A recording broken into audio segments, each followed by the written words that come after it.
বন্ধুরা, আমার পায়ে খুব ব্যথা, তাও মায়ের জন্য হয় না। হাই বন্ধুরা, আমার জন্য এবারে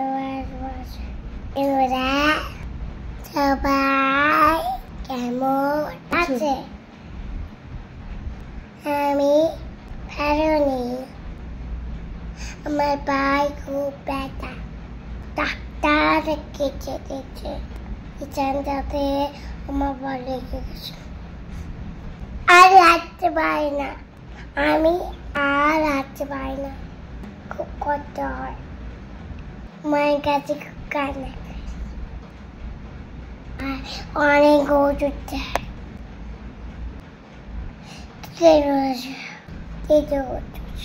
খেতে ভালো লাগে, ডাক্তার দেখালে আমার ভালো লাগে না। ইচান দিয়ে দেয় খালি, ডাক্তার খালি ইচান দেয়, তাই আমার ভালো লাগে। আমার ভাই খুব ব্যথা, কবে ভালো হবো? আমরা খালি থাকি, ঠাকুরকে আমি খালি থাকি।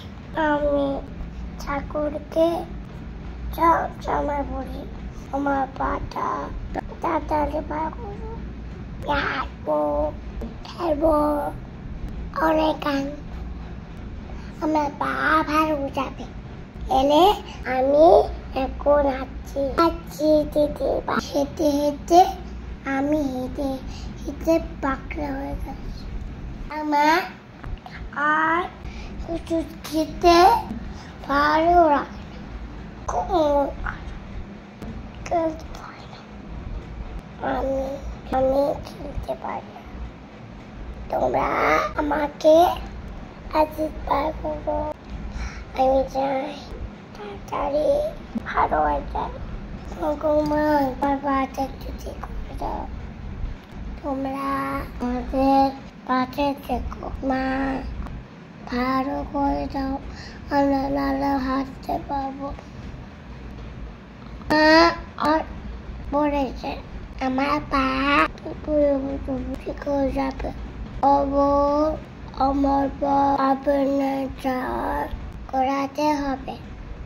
আমি খুব ভয় পাচ্ছি, আর আবার আমার ইচান দেয় খালি, খুব কান্না পাই ইচান দেখে। ইচান দিলে আমার ব্যথা করে কাঁদি, মার মন খারাপ হয়, আমি কাঁদি, সব কান্না করে। ঠাকুর আমার পাশে ভালো করে ঠাকুর, আমি তোমার সঙ্গে খেলবো ভালো করে, আমার তোমার জন্য হয়ে যাবে বললাম। এবার ঘুম ঘুমাই।